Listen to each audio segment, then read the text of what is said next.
계속해서 예수님께서 십자가를 지시기 직전에 있었던 논쟁에 대한 이야기입니다. 여러 분류의 사람들이 찾아와 예수님께 질문을 하고 예수님을 올무에 빠뜨리고자 합니다. 처음에는 제사장과 백성들의 장로들이 와서 무수한 권위로 이렇게 가르치느냐라고 합니다. 이에 예수님은 요한의 세례를 가리켜 어디로부터 왔느냐, 하늘로부터냐 사람으로부터냐 질문을 통하여서 그들의 입을 막으시고 세 가지의 비유를 들어 유대교와 유대 종교 지도자들을 향한 심판을 선언하십니다. 다음으로 바리새인과 헤롯 당원들이 와서 가이사에게 세금을 바치는 것이 옳으냐 옳지 않느냐라고 질문합니다. 이 역시 예수님을 공경에 빠뜨리기 위한 것이지요.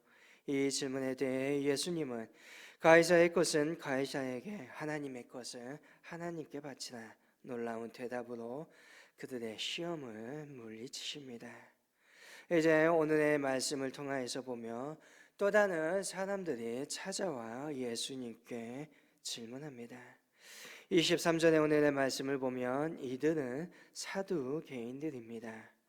사두개인들은 예수님 당시에 제사장의 직분을 차지하고 있던 사람들로 스스로 다윗 왕 때 제사장 사독의 후예라고 하여 사두개인이라 불렸습니다. 그런데 이 사두개인들은 제사장 직분에 어울리지 않게 영적인 것을 믿지 않고 내세도 믿지 않는 사람들이었습니다. 그래서 그들의 대표적인 주장이 천사도 없고 부활도 없다라는 것입니다. 본문 23절은 그래서 이 사두개인들은 부활이 없다고 하는 사두개인이라고 소개하고 있는 것이지요. 도대체 무엇이 종교 지도자였던 사두개인들로 하여금 부활을 믿지 못하게 했던 것일까요? 사두개인들은 구약 성경 중에서 모세 오경만을 인정하였던 사람들입니다. 구약의 다른 성경들 역사서나 예언서, 시편, 잠언과 같은 성경을 그들은 정경으로 인정하지 않았습니다. 오직 모세 오경만이 하나님의 말씀이고 그 성경 안에는 부활에 대한 말씀이 없기 때문에 부활은 없다라고 그들은 주장하였지요. 이렇게 부활을 믿지 않았던 그들은 예수님께 와 질문을 던집니다. 그 질문은 이스라엘의 오랜 습관이었던 형사 수치제, 다시 말하면 가족의 기업을 보존해 줄 책임을 그들은 묻습니다. 소위 기업을 물으는 제도로서 형제나 친지가 잃어버린 기업을 반드시 가까운 가족이 회복시켜줘야 하는 제도입니다. 율법에 나와 있는 중요한 가르침입니다. 간단하게 말하면 형이 자녀가 없이 죽으면 그 아우는 반드시 형의 아내를 취하여 유업을 보존케 자녀를 두게 해야 합니다. 우리로서는 좀 이해하기 어려운 관습이지만 유태인들에게는 당연한 의무로 여겨졌습니다. 그래서 사두개인들은 이 관습을 가지고 부활이 없음을 주장하기 위하여 예수님께 질문을 던집니다.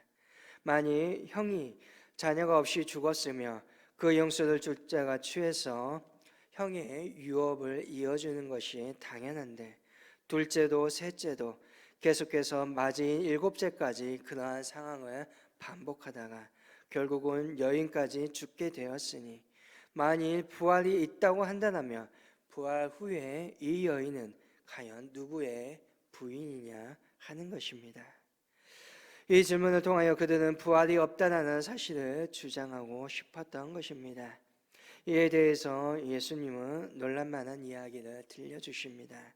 29절에 예수께서 대답하여 이르시되 너희가 성경도 하나님의 능력도 알지 못하는 거로 오해하였도다 라고 말합니다.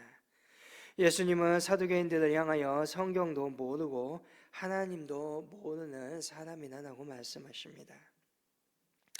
그래서 예수님은 사두개인들이 인정하는 모세 오경 가운데 하나였던 출애굽기의 말씀을 인용하여 말씀하십니다. 31절과 32절을 보면 예수님은 모세에게 나타나 하나님께서 나는 아브라함의 하나님이요 이삭의 하나님이요 야곱의 하나님이로다 하신 말씀을 인용하십니다. 그리고 하나님은 죽은 자의 하나님이 아니요 산 자의 하나님이시다라고 말씀하십니다.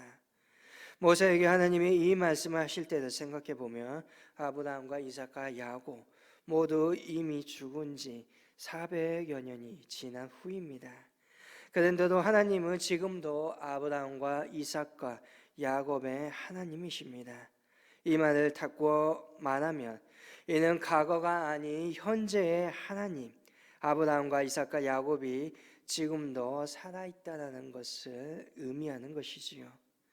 예수님은 이 말씀을 모세오경에 나와 있는 부활을 말해주는 대표적인 말씀인 것이라고 비유를 통하여 인용을 통하여 말씀하시는 것이지요. 그래서 사두개인들을 향하여 너희가 성경을 크게 오해하였다라고 말씀하시는 것입니다. 예수님은 사두개인들을 향하여서 너희가 성경도 모를 뿐만 아니라 하나님의 능력도 모른다라고 말합니다. 제사장이었던 사두개인이 왜 성경을 모르겠습니까? 누구보다 많이 보았고 누구보다 많이 읽었던 사람이었을 것입니다. 그러나 읽었던 것, 보았던 것이 문제입니다. 자신들이 보고 싶은 것만 보고 싶은 대로만 보았던 것입니다. 자기들이 읽고 싶은 대로만 읽었던 것입니다. 자기 편견에 눈에 가려워져서 아무리 성경을 들여봐도 진리를 보지 못하는 것이었던 것입니다. 그렇기에 예수님께서 너희가 성경도 하나님의 능력도 알지 못한다라고 말씀하신 것입니다. 예수님은 놀라운 말씀을 하나 더 하십니다. 30절을 보면 부활 때에는 장가도 아니가고 씹지도 아니하고 하늘에 있는 천사들과 같다라고 말씀하십니다. 부활할 때에 천사들과 같이 결혼을 하지 아니한다. 무슨 의미입니까? 이를 알기 위하여 우리는 다시금 결혼의 의미를 알아가야 합니다. 사람이 왜 결혼을 하고 성경적인 결혼의 의미는 무엇입니까? 하나님은 태초에 남자와 여자를 지으시고 이러므로 남자가 부모를 떠나 그네 아내와 합하여 둘이 한 몸을 이룰지라고 하십니다. 여기에 성경적인 의미가 있습니다. 사람이 혼자서는 불완전한 존재로 살아간다는 것입니다. 어렸을 때는 부모를 의지합니다. 그러나 이제 결혼하여 부모를 떠납니다. 왜냐하면 부부가 한 몸 되었기 때문입니다. 이 말은 다시 말하면 온전한 존재가 되었다는 이야기입니다. 더 이상 부모를 의존하는 불완전한 존재가 아니라 완전한 존재로서 살아간다는 것입니다. 결혼이라는 것은 우리의 삶 가운데 완전한 존재로 거듭난다는 것이지요. 하나님께서 결혼이라는 제도를 세워주신 이유입니다.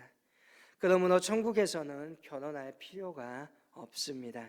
그 말은 부활한 후 천국에서 저와 여러분 한 사람 한 사람은 불완전한 존재가 아니라 완전한 존재로 변화되었다는 것입니다.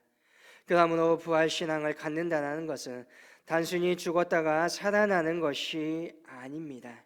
단순히 오래 사는 것, 의미 없이 영원히 사는 것이 아닙니다. 부활의 신앙은 오늘 저와 하나님의 나라와 가까이 들어가서 오늘 저와 여러분이 죽음과 부활을 통해 다시 살아남을 통하여서 더 이상 불안정한 이 땅의 존재가 아니라 새로운 존재로서 완벽한 존재로서 변화되는 것을 의미합니다. 그리고 이 땅에서도 우리가 그 소망으로 흔들리지 않는 삶을 살아간다는 것입니다. 비록 이 땅에서 우리는 분명 연약하고 불완전한 인생을 살아가지만 하나님은 죽은 자의 하나님이 아니요 산 자의 하나님이시고 곧 나의 하나님을 믿으면서 하나님 안에 인생의 모든 절망과 아픔과 고통과 연약함을 믿음으로 넉넉하게 이기게 하신다는 것을 믿고 살아가는 것입니다. 부활의 신앙을 갖고 살아가는 성도의 삶이 되시기를 바랍니다. 우리는 이 부활의 신앙을 가지고 고린도 교회를 향하여 바울이 권면함과 같이 이제 우리를 온전케 하시는 믿음 안에서 견신하며 흔들리지 않고 항상 주의 일에 힘쓰는 삶을 살아갈 수 있어야 합니다. 오늘 주님께서 저와 여러분을 완전케 하여 주실 것입니다. 온전케 하시는 하나님의 능력으로 말미암아 오늘 하루도 형통한 삶을 살아가며 주님을 향한 그 믿음으로 말미암아 더욱더 주님께서 맡겨주신 귀한 사명을 감당하는 믿음의 저와 여러분 될 수 있기를 주님의 이름으로 간절히 소망합니다.